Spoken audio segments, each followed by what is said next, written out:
Good morning. I'm Mavis Thompson, the license collector for the City of St. Louis, and welcome to our Franchise Business Forum. We're really excited. We have a great panel today to tell you everything about how to start a franchise, if you want to start a franchise, the myths about franchises, and also financing for franchises. So again, welcome. We're really excited that you're here. We're going to start off with Dr. Larry Johnson. Dr. Johnson is the campus provost for St. Louis Community College at Forest Park. We always partner with you. We thank you for allowing us to come once again. Dr. Johnson.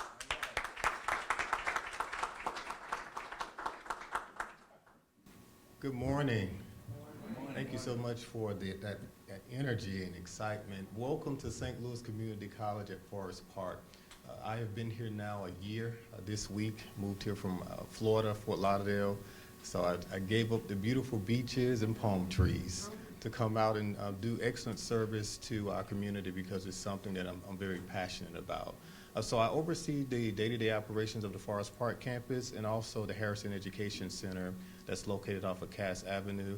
Just a little information about the Forest Park campus, if you did not know, we are the leader of all of allied health programs. We're actually in the process of building a 65,000 square feet allied health center. So when you come off of 40, you'll see that center within the next year and a half. So we're excited about that. We've held a couple of community meetings and forums to just get input from the stakeholders about the building, what type of program should we include, what are we leading in the industry as we move forward. So I do want to put a plug out there about the program, the building that will be erected soon. So the campus is our urban campus. We're in the city. We have about 5,000 to 8,000 students, credit and non-credit students.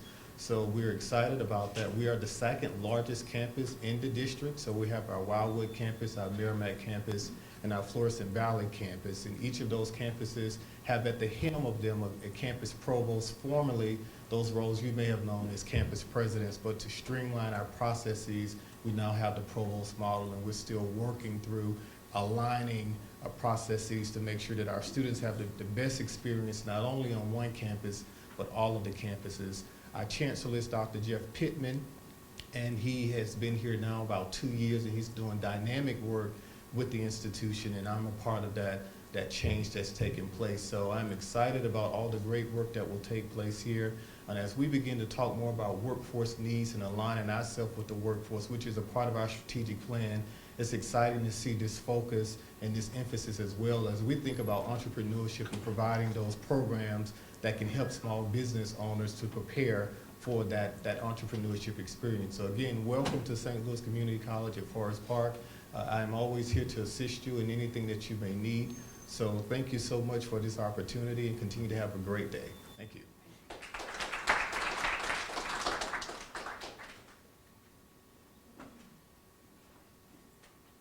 I'm going to talk a little bit about the license collector's office and our purpose and what we do. But I'm going to take a short commercial break and thank St. Louis TV for coming out, SLTV coming out, and so you'll be able to see yourself on film, on TV. And so all of you presenters up here, put on your best smiles and everything because you are on St. Louis TV. So let's talk about the license collector's office. Let's go to the next slide. All right, what do we do? We license all businesses that operate legally. And I want to stress that within the city of St. Louis, they must obtain an annual business license to do business in the city. And so in our departments, we have what's called field service representatives, and they go out and make sure that the businesses are in compliance. Because one thing that I feel about businesses that are not in compliance, because as you see on outside, we had all of the easels that talked about what we did. The money that we have per the statutes of the state of Missouri and also ordinances for the city of St. Louis, they say that it's illegal to operate a business without a license. because our money goes toward the city general revenue fund, police department, fire department, schools, metro sewer district. So we have that money that we divide up and disperse across the city to make the city services work for us. And so if we have a business out there that's operating and they're not paying their fair share of the taxes, you know we all have to pay taxes, and we have some pretty high taxes here in St. Louis, but we have to do that to get things done and to pay for these services. And so I say that they're robbing us. They're robbing us of the services that we deserve. And so that's why we say operate legally within the city of St. Louis. The license collector, we are a fee-generating office, which means that we don't receive any money from the city. We give. Remember, it's always good to give, and that's what we do.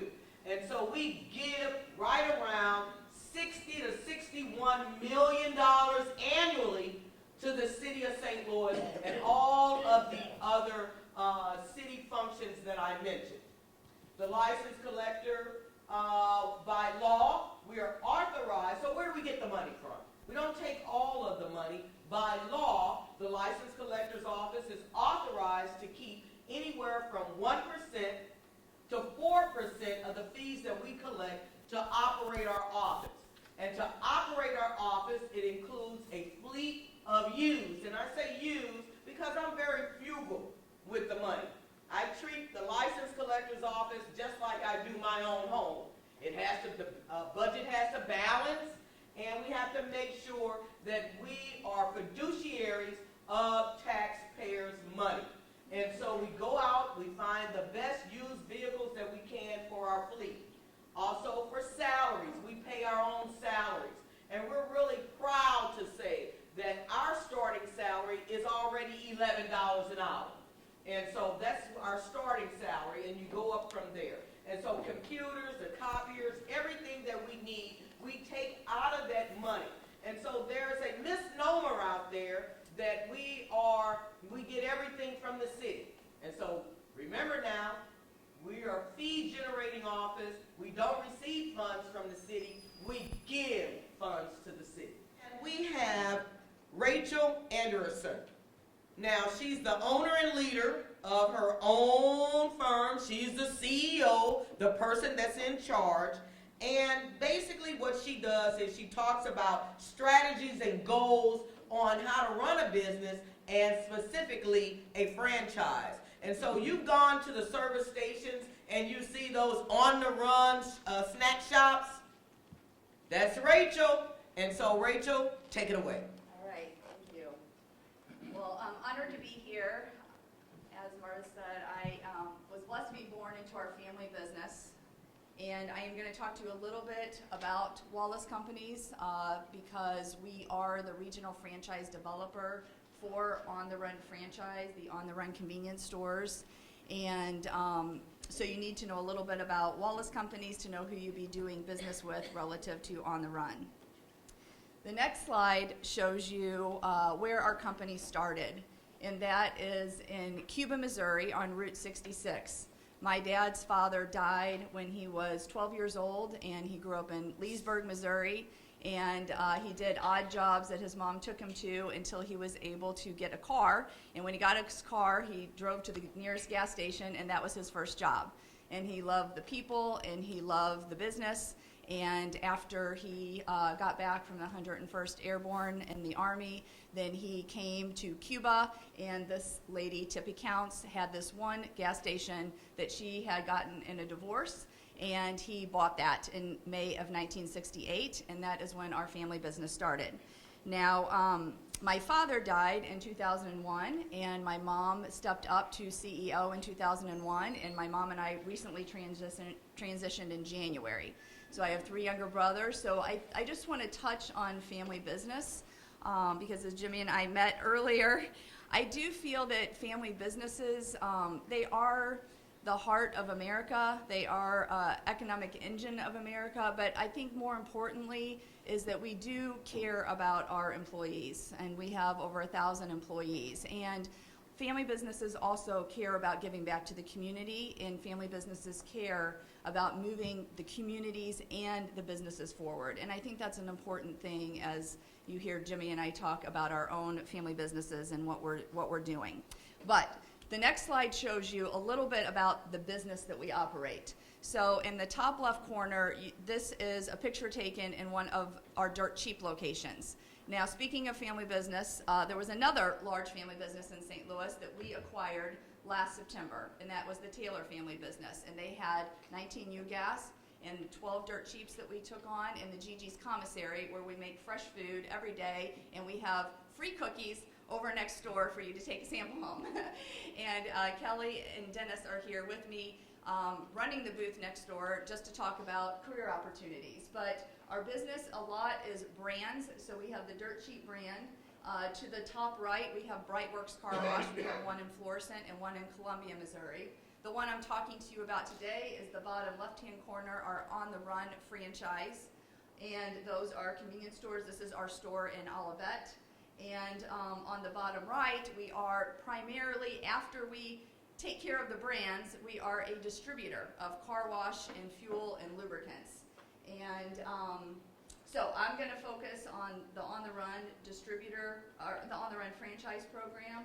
But the next slide shows you a little bit just more about our distribution business. So you can be an On the Run franchise. So the top left picture is Phil Hurlbutt, who has his own On the Run location in Ellisville. He's a private business owner, but he wants to use the On the Run brand name, so there is more synergy in the market, and so then he comes through us as the regional franchise developer. We also, the other business that we have is lubricants, so we have 3 plants, one in Pacific, one in Joplin, and one in Kansas City. And then a big part of our business is hauling that fuel to all of the locations. So back to the picture in the top left, there are 167 independent business people that we are delivering fuel to, and of those, 6 locations are On the Runs. And so the bottom picture is all of our fleet that we haul that fuel to, and our 60 transport drivers that we have within Wallace Companies. So the next slide just shows you, so On the Run is a franchise name, trademark name. Mobile started the On the Run franchise, but then in 2009 they sold it to Circle K. Circle K is owned by Alimentation Couche-Tard, a Canadian company, and they own both brands, On the Run and Circle K. So we are the On the Run regional franchise developer, so if you want the On the Run name on your convenience store, you would go through Wallace Companies, but your contract would actually be with Circle K. The value of having Circle K is the purchasing power that they have across all of their convenience stores across the United States and globally. So the next slide just shows you the strengths of the On the Run franchise. So if you have an interest in being in a convenience store, this is the type of support that we are able to provide you as far as Wallace Companies. The next slide shows you the 3 primary components in order to be a franchisee. That is that you have royalties and fees that you pay.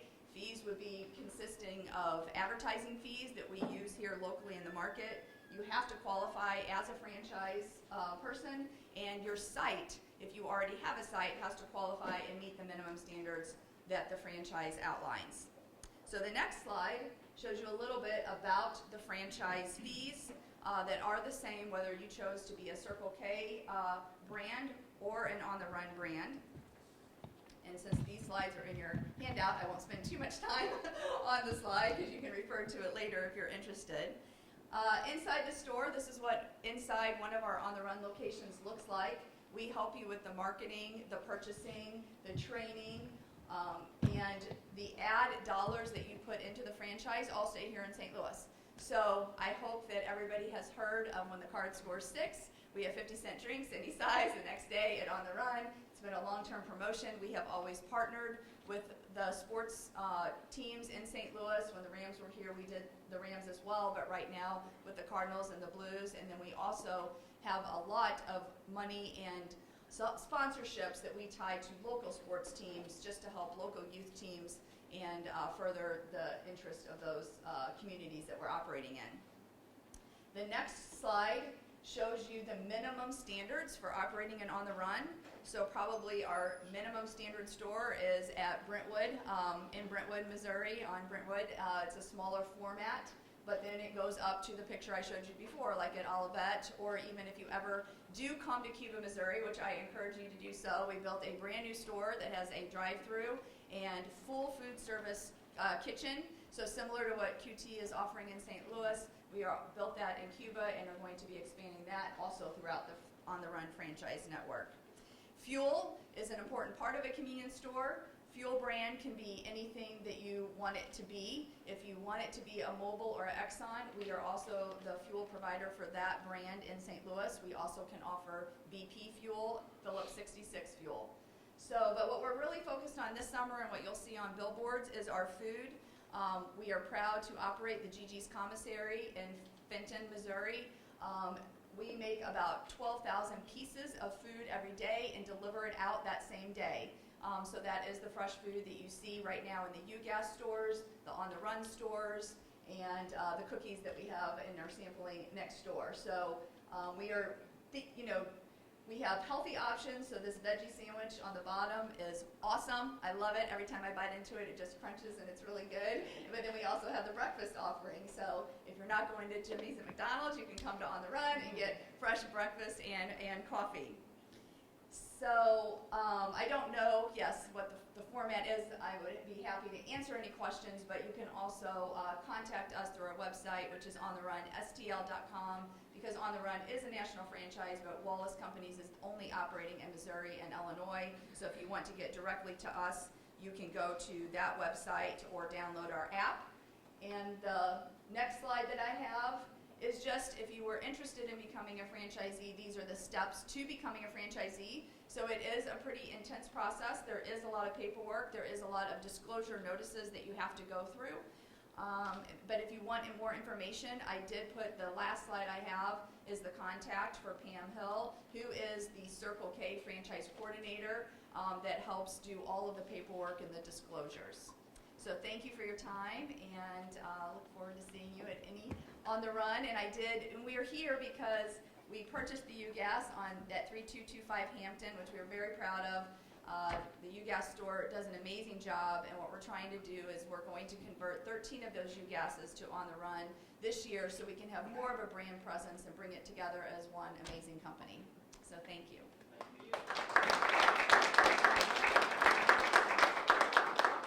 Our next presenter is James Williams Jr.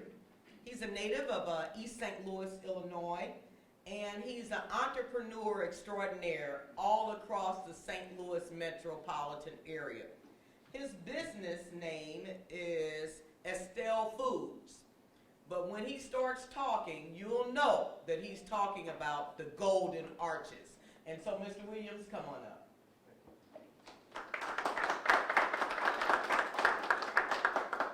First of all, let me say at top of the morning to everyone, certainly it's great to be here. Listening to Ms. Wallace, incredible. Small business is very intimate, and your story is my story, and certainly I appreciated talking to you prior to the meeting here, and appreciate listening to you as well. To Ms. Thompson and her comments about collecting taxes, here's what I'll tell you. I know, and you know, that none of us do this alone. To that end, I can't do this without the city. I can't do it without the police department. I can't do it without the fire department. I can't do it without the city services that are provided here in St. Louis. And by the way, I'm very blessed to be doing business in the city of St. Louis. So I gladly pay my taxes because it helps me and it helps the people that work with me each and every day. So your comments were right on. Thank you very much. The business model, the franchise model. And let me speak for a second about Jimmy Williams, and how I came to the Golden Arches.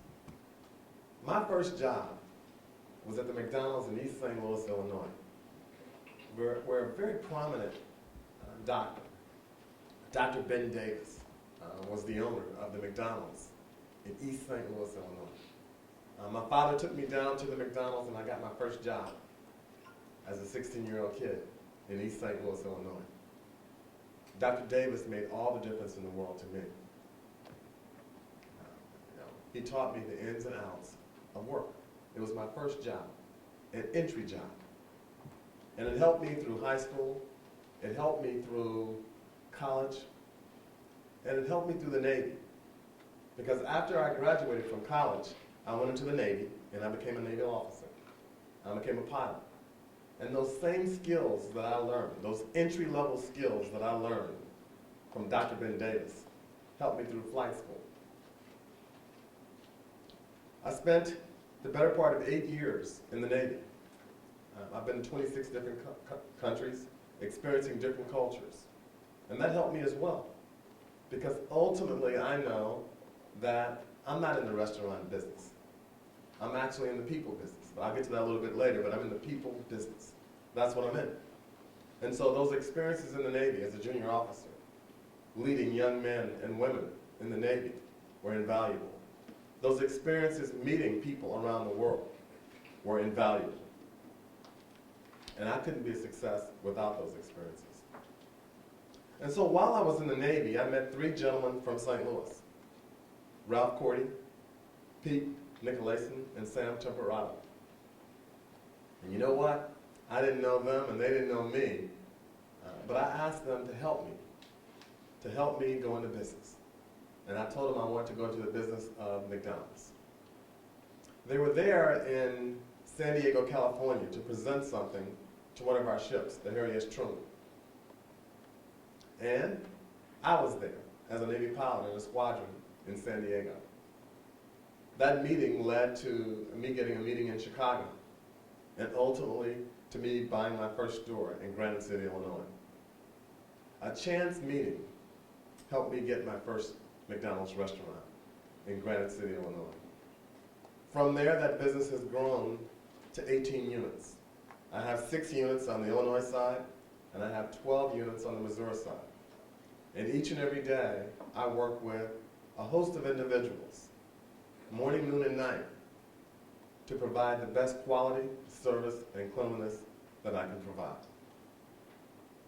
I said earlier that I'm in the people business, and let me put some light on that. At the end of the day, each and every day, it's not the technology, whether it's in the Navy or whether it's at McDonald's, that makes the difference. It's not. What makes the difference each and every day are the individuals. And at each store that I have, we have great people in those local communities. Many entry-level people who we're training. But again, they're individuals. And we're training those individuals not just for McDonald's. We're training those individuals for the betterment of our society. That's essentially what we're doing. It's their first job. It's their first foray into the business world, their first introduction to it. And it's my job as a franchisee of McDonald's to provide that entry point. As far as becoming a franchise and what it requires due diligence. Ultimately, if I can do this, any of you in this room can do this. It requires hard work. It requires attention to detail. And yes, they're the ins and outs, they're the details of what you have to go through, the franchise documents, etc. But more than that, you have to have a little bit of heart. More than that, you have to have a positive attitude. More than that, you have to have a willingness each and every day to catch that early bus. But you have to be the driver of that bus. And the individuals you have on that bus have to be extremely positive. I love reading, and I just finished a great book. And I passed it on to a few of you in the room today. And the name of that book is The Energy Bus. And it talks about you and me being the driver of our buses. It talks about having individuals on your bus who are extremely positive. Well, that's extremely important. That's first and foremost what you have to do. Because this thing called success is fleeting. And this thing called success begins with heart. That's what it begins with. There are probably a host of questions that you have about the details of my business and the details of Ms. Wallace's business. And certainly, hopefully we come to a point soon where we can take those questions and answer those questions. But certainly I must say that I'm glad to be here, glad to be a part of St. Louis, glad to be doing business with McDonald's. Thank you very much.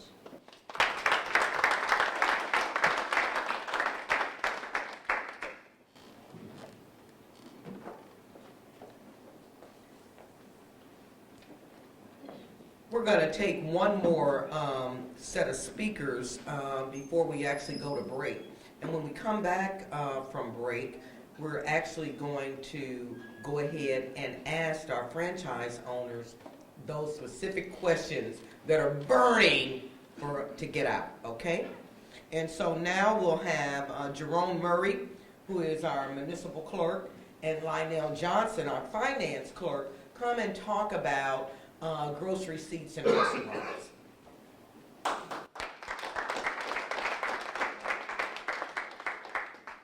Good morning. Good morning. Good morning.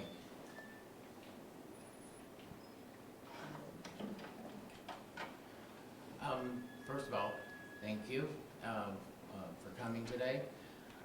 One of the things that when you walk into our office at City Hall, I'm one of the 3 people that you see. I sit in the middle desk. I helped Ms. Wallace Anderson here with her getting her business started. Sometimes it seems like an arduous task, but we try to make it as easy as possible. And I hope, you know, it was a pleasant experience. I mean, as pleasant as it can be. But one of the things we're going to talk about is our gross receipts and what constitutes a sit-down restaurant, and how are you a sit-down or are you a carry-out. And one of the things is, what we determine is, we'll ask you a series of questions. And it's just kind of like a vetting process. And that vetting process will ask you, do you have tables and chairs in your restaurant? And if the answer is yes, then you're going to be subject to the restaurant gross receipt tax. And that means even if you just have a bar and stools, if I can sit down and eat in your restaurant, then you're going to be subject to the restaurant gross receipts, which are 1.5%. If you're a carry-out restaurant, you're not subject to the 1.5%. You would get a regular graduated business license. That would mean that I can walk into your restaurant and then I can just carry out my food and leave. I cannot eat there. So it's a little different when people say, oh, it's a fast food restaurant. McDonald's is subject to the fast food restaurant gross receipt tax because you can sit down and eat the food there, okay? One of the things we do is, if you are a restaurant, we have a restaurant registration form. We ask that you have as much information as possible because the restaurant registration form is going to ask you some specific things. One is it's going to ask you your trade name, your DBA. What name are you going to be on? What's going to be on your signs? You know, McDonald's, of course. Then we're going to say, what is your true name? And your true name is going to be your LLC or your incorporation name. Okay? And then we also ask you for an expected start date. You may not know because you got to go through a group of things. One is that you have to have your occupancy permit and then your health permit. But to get started, we ask you for your restaurant registration form. And it's going to be very specific. It's going to ask you several things.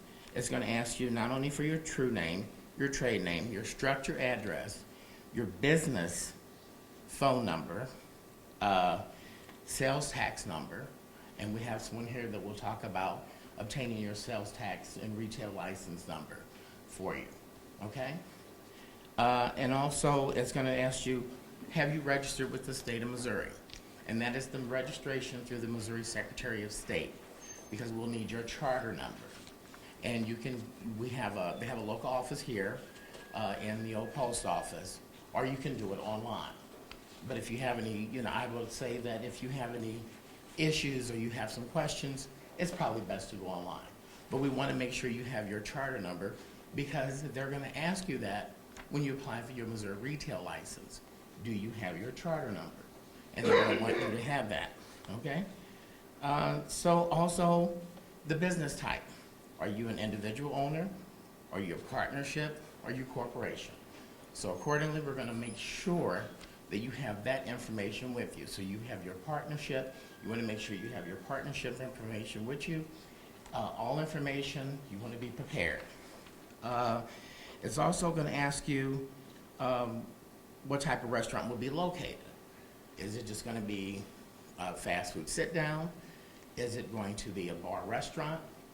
Because those things are gonna determine whether you, specific things, and one of the specific things is gonna be, are you selling alcohol? So then you have to go to the excise division, and that's a whole different process. That has nothing to do with us. We issue the license, but you have to go through the excise division to make sure that it's allowed in the neighborhood, and then make that determination. Also, we're gonna ask you, are you gonna have any vending amusement machines? Because then that's an additional. It's $10 per machine, what we call per slot. And so we'll ask you that also. Also, we're gonna ask, are you gonna have entertainment? Meaning, from time to time, are you gonna have someone there that's going to be performing? So then you would be having a dance hall, a license. And that's an additional, and that's a graduated business license. And what a dance hall license is, it's kind of like it's kind of an old antiquated term, but it's like a cabaret license. So that means I can stand there and perform. And if I can get up and you can get up and dance a little bit, then, you know, you're gonna be a dance hall, okay? You have to have this form. We're gonna ask you all the specific information. And then I'm going to, let's see, where's that at? Right here, where's mine?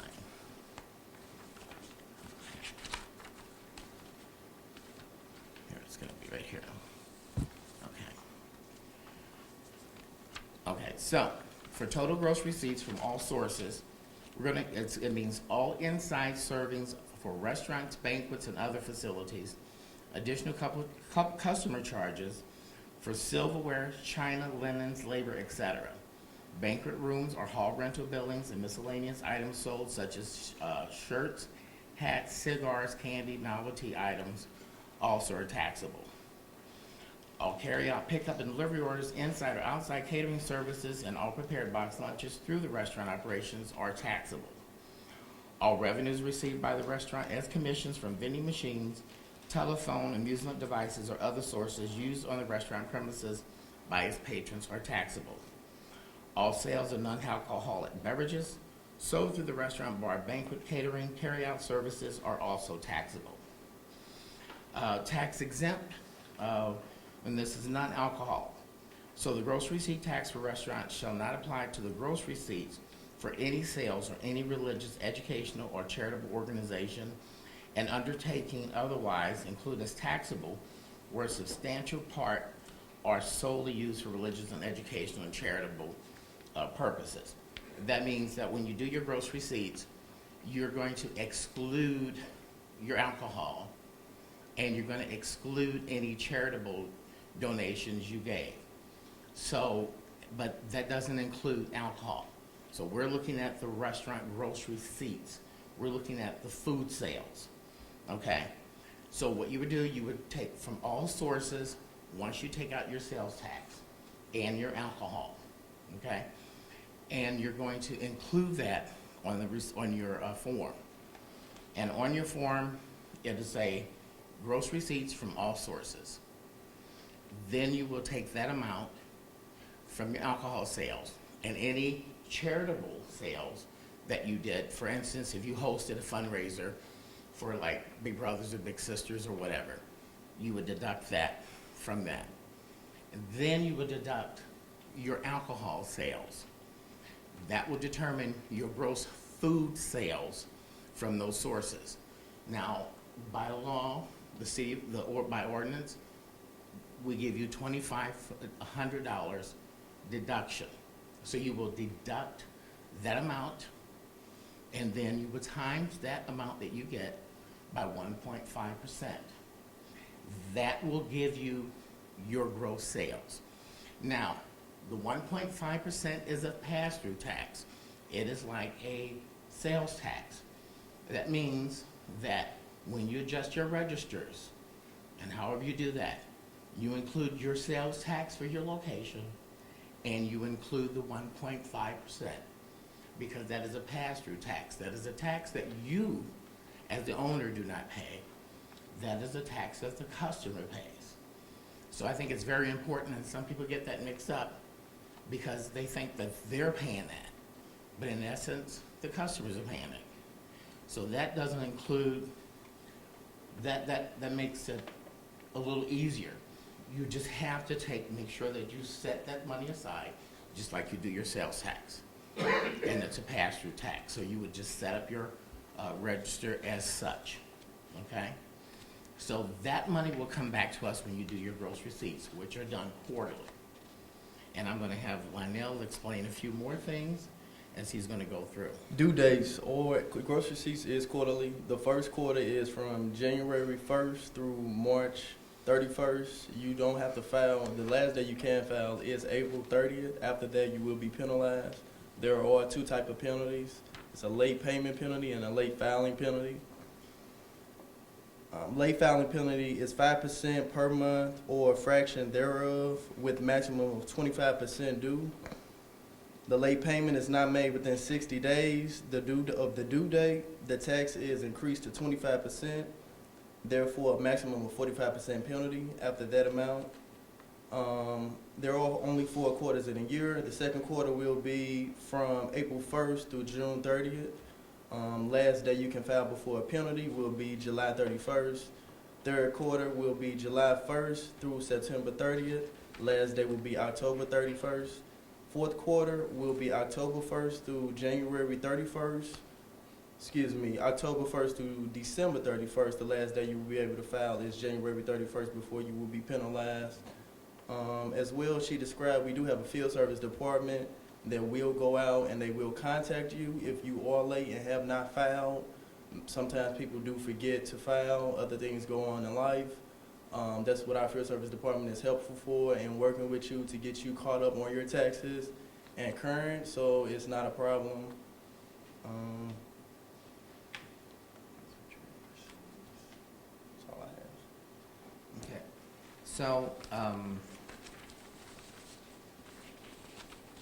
that's not here. Yeah, this is, okay. So when you do your restaurant gross receipts, you'll get a form like this. I'm sorry that I don't have copies for you to look at. But your form won't look like this. It would always be pre-printed. What happens is once we get that information, we enter into the computer system. And that's why we ask, very importantly, when is your start date? Because we have to make sure that your start date is coinciding with how your 1.5% will be determined, or the $2,500 deduction that we give you, okay? And then once we do, we generate a form such as this, and you will follow the instructions, it's very clear, and then you would pay that, that 1.5%. One of the first things you just make sure when you're doing it, you're following the directions, is that we also need your occupancy permit. But in order for you to get your health permit, you must come to our office and fill this form out. We will send you to the collector of revenue, where they will stamp on here your clearance. That shows that you've placed your federal tax ID number on file with the city of St. Louis. Then we will sign this. Then you will go to the health department, and the health department will then determine when they're gonna come out and inspect the facilities so that you'll be ready to open. One of the things we'll need your occupancy permit. You may not have your occupancy permit right away, but you must have already applied for it before you go to the health department, because they're gonna wanna see proof. Also, you're gonna make sure that you have your state sales tax already applied for. What we need is a certificate of no sales tax due. So we want to have as much information on file as possible. So when we generate this form, and that's why we ask for your expected start date, that when we send this out, this is done properly. We're here at the office at City Hall to answer any questions. I do some of the restaurants and other things, but Ashley Larthridge is the one that can help you go through most of these and answer those questions. But, you know, again, you can call our office and we can ask you, help you go through these. That's why we ask you to come in. We have a lot of people that say, oh, can I do this online? No, this is not available online. We can send it to you, you can, prepare it. But you want to make sure you bring it in so we can go through and make sure that you're having the best possible experience in setting up your restaurant. Okay? Any questions? I guess we'll have questions later. Okay? Thank you.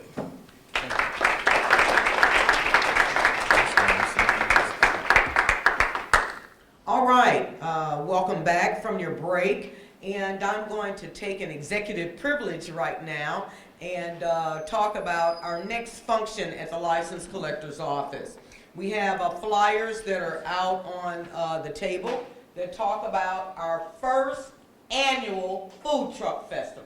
So we're really excited about that. It's going to take place June 20th through the 23rd, 2017, right at the parking lot located at Broadway and Lucas.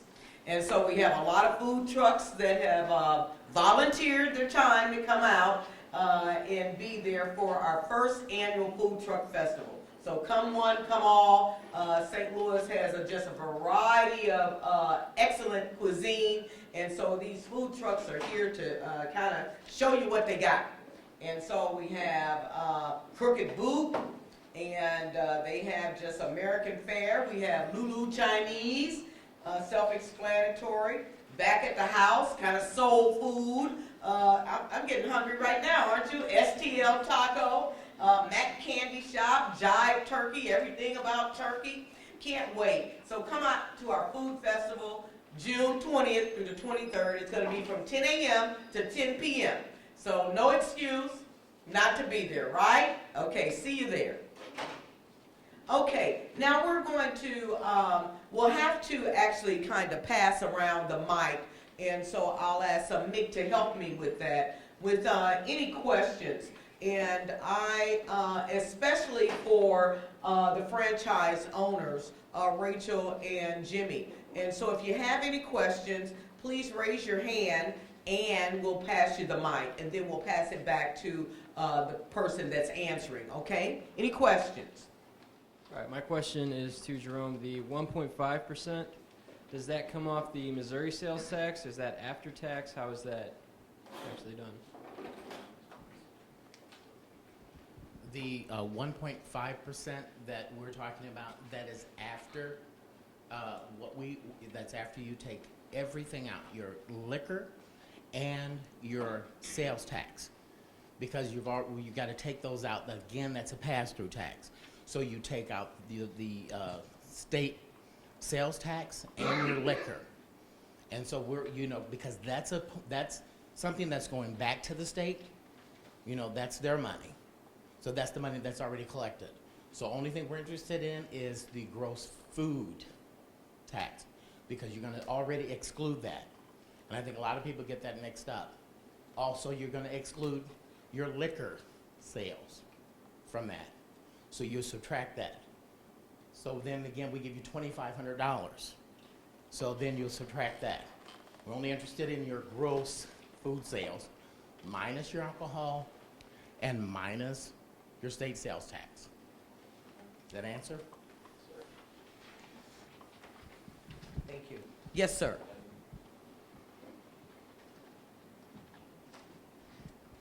First, let me begin by saying thank you to the panel for being here.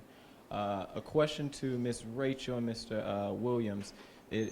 Your businesses, like the franchise that you guys have in the small community, really benefit and thrives and help communities do better. But for a person who would want to go into potentially opening up a franchise or something like that, it may not be so financially stable to have a lot of money to go and open up just a franchise.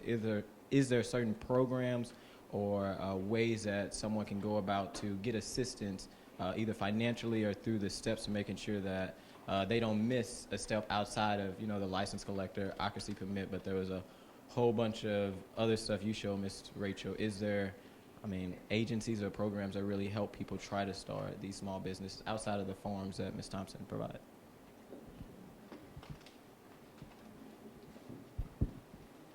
Thank you for your question. I think, as we talked a little bit earlier, and James referenced it too, I think it's always important, whatever franchise you're thinking about going into business with, that you actually work in that industry first, and you really see if you have the passion and you understand the intricacies of running that specific franchise, whether it's a restaurant or a convenience store or any other franchise.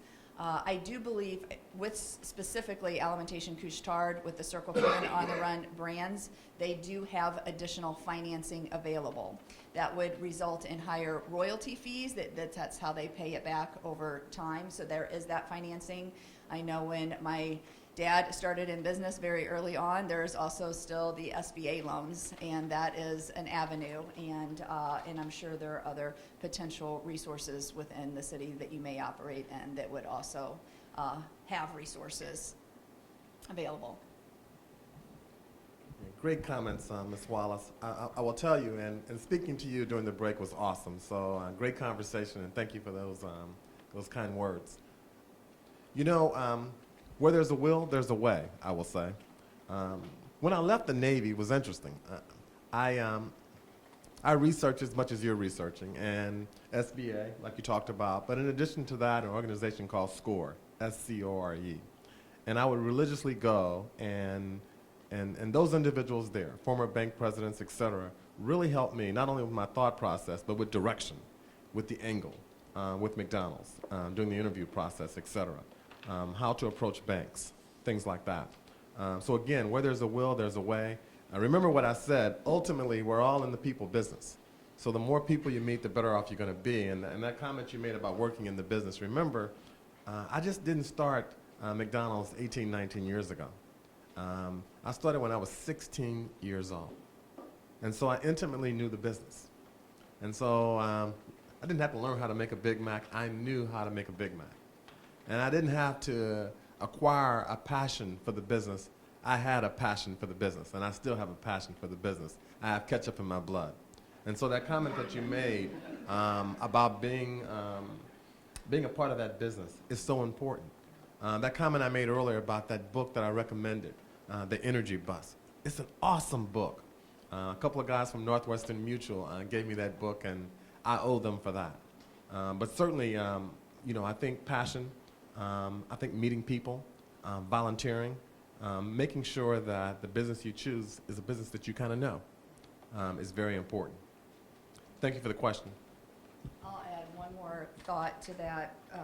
Just from the people side of it, schools are also very helpful in preparing a person to be prepared for an interview, for the connections of the network, but also just business people that are here and doing it. The network that I have is very willing to help anybody that wants to start out and pursue their own career, their own business, and so I would encourage you to network a lot, not only work in the business, but network a lot, talk to a lot of people, because people are very willing to help see other people succeed.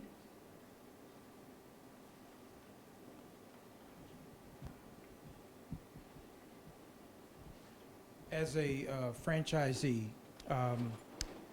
is there a certain amount of effort that's going into working with us in terms of giving us support, like the advertising, understanding what that budget would be like, human resource support? Is there a mechanism for the franchisee coming in to help them along those business practices that will help them be successful?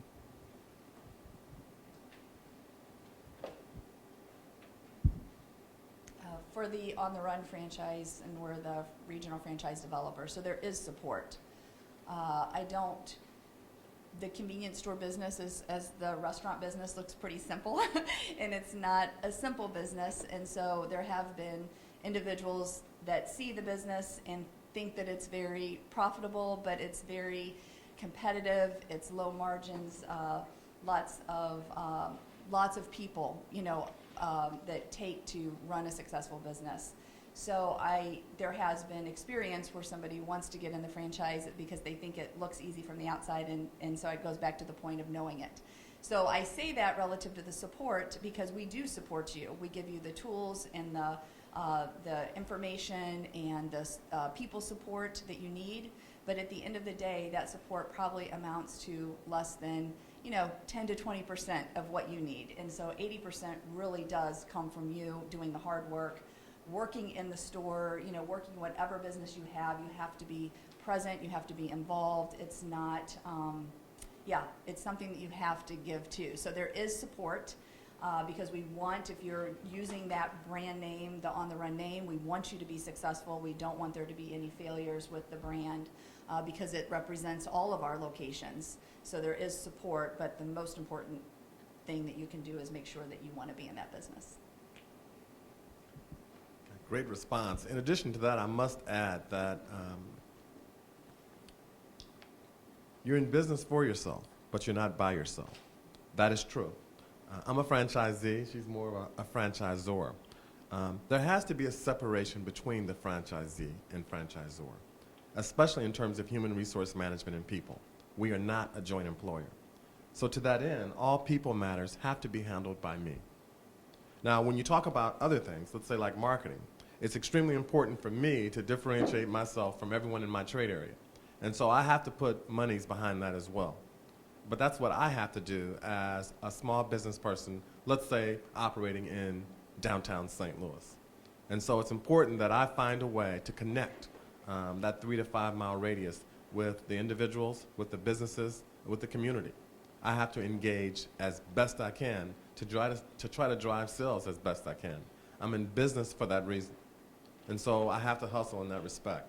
As far as time management, et cetera, for a small business person, well, believe me, whether it's human resource management, whether it's marketing, whether it's finance, I'm responsible for it all. And I have to manage that day in and day out.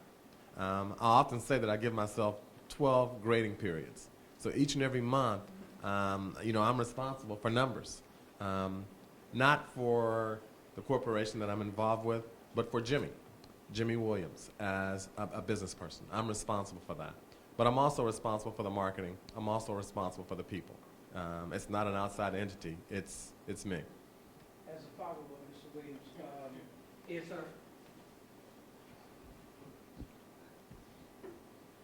as a follow-up question, you have to maintain a certain consistency of product for the McDonald's brand. So are you giving access to their vendors, or is it your responsibility to go and find your own vendors in order to secure the necessary services and products that you need to deliver what McDonald's is saying has to be a consistency in terms of what's put out? Yeah, great question, and a very deep question in many regards. The simple answer to that question is that I am a franchisee, and so there are certain things that I have to abide by.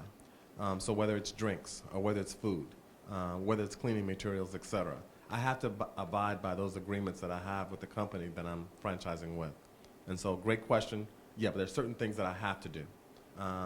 The prior question about human resource management and people is a separate question because it deals with people. And again, like I mentioned, we're not a joint employer, and so I have to handle those issues myself.